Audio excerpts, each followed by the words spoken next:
দেবগন ফিরে এসছে তার আইকনিক রোল নিয়ে, কিন্তু দে দে প্যার দে 2 মুভিটা কি দে দে প্যার পার্ট 1টার মতো ম্যাজিক ক্রিয়েট করতে পারলো, নাকি শুধুই এটা একটা অ্যাভারেজ সিকুয়েল? চলুন দেখে নেওয়া যাক। মুভি ম্যাজিক মোমেন্টসে আজকে আমি রিভিউ করতে চলেছি আনশুল শর্মা পরিচালিত দে দে প্যার দে 2 মুভিটা। তো কীরকম হয়েছে দে দে প্যার দে 2 মুভিটা, সেটাই আজকে কথা বলবো মুভি ম্যাজিক মোমেন্টসে। তো দে দে প্যার দে 2 পার্ট 2টা মুভিটা এক্স্যাক্টলি স্টার্ট হয় পার্ট 1-এর পর থেকে। আশিস এবং আয়েশার সম্পর্ক এখন সিরিয়াস স্টেজে। এবার মেন টুইস্ট হলো আয়েশা তার ফ্যামিলিকে কনভিন্স করতে চায় আশিসের জন্য, আর সেইখান থেকেই তোমার ড্রামা, কমেডি আর অকওয়ার্ড সিচুয়েশনের সৃষ্টি হয়।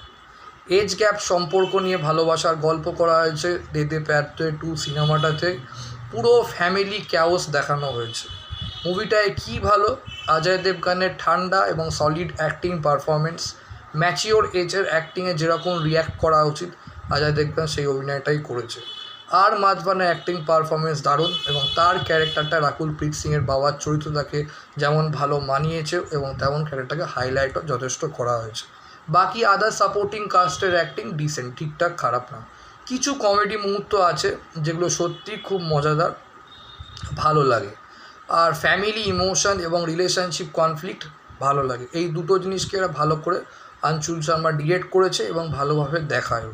অতিরিক্ত একটা এজ ডিফারেন্সের বিয়েকেই ছেলেকে যদি তুমি বিয়ে করতে চাও তাদের কী কী অসুবিধে হতে পারে বিয়ের পর পরবর্তীকালে, সেইটার কারণেই তো তোমার রাকুল প্রীত সিংয়ের বাবা তোমার চেষ্টা করছে বিয়েটা না হয়। তো সেই যে কমপ্লেক্সিটিসগুলো ভালোভাবে দেখিয়েছে বলবো সিনেমাটাতে। আচ্ছা, এইবার এটা একটা খুবই লাইট হার্টেড ফ্যামিলি কমেডি ড্রামার মুভি, একবার দেখতে পারেন, বোর লাগবে না। দে দে প্যার দে 2 মুভিটার খারাপ জিনিস কী কী? প্রথমত দে দে প্যার দে মুভিটার পার্ট 1-এ যে ম্যাজিকটা ছিল সেটা কমপ্লিটলি মিসিং এই সিনেমাটাতে।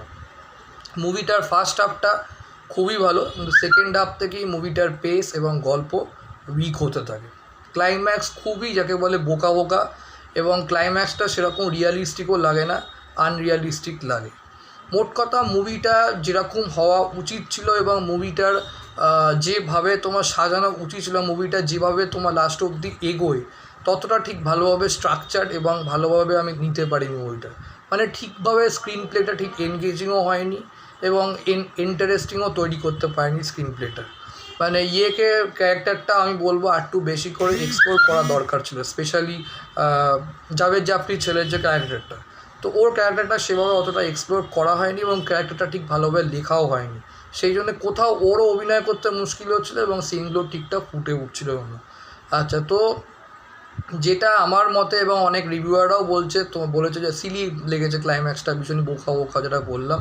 যদি আপনি ফ্যামিলি ড্রামা মুভি পছন্দ করেন, যদি হালকা light hearted comedy family drama entertainment movie পছন্দ করেন, তাহলে এই মুভিটা একবার দেখতেই পারেন, খারাপ লাগবে না। বাট যদি দে দে প্যার দে মুভিটার মতন ম্যাজিক এক্সপেক্ট করেন তাহলে একটু ডিসঅ্যাপয়েন্ট হবে, কারণ অতটা সিনেমাটা ভালো না। তো ওয়ার্থ ওয়াচিং নাকি টাইম ওয়েস্ট কিনা, এগুলো টাইম ওয়েস্ট বলবো না, একবার দেখা যেতেই পারে। বাট ওয়ার্থ ওয়াচিং কিনা, হ্যাঁ একবার দেখতে পারেন, খারাপ লাগবে না, কিন্তু নট আউটস্ট্যান্ডিং মুভি, এই হচ্ছে ব্যাপার।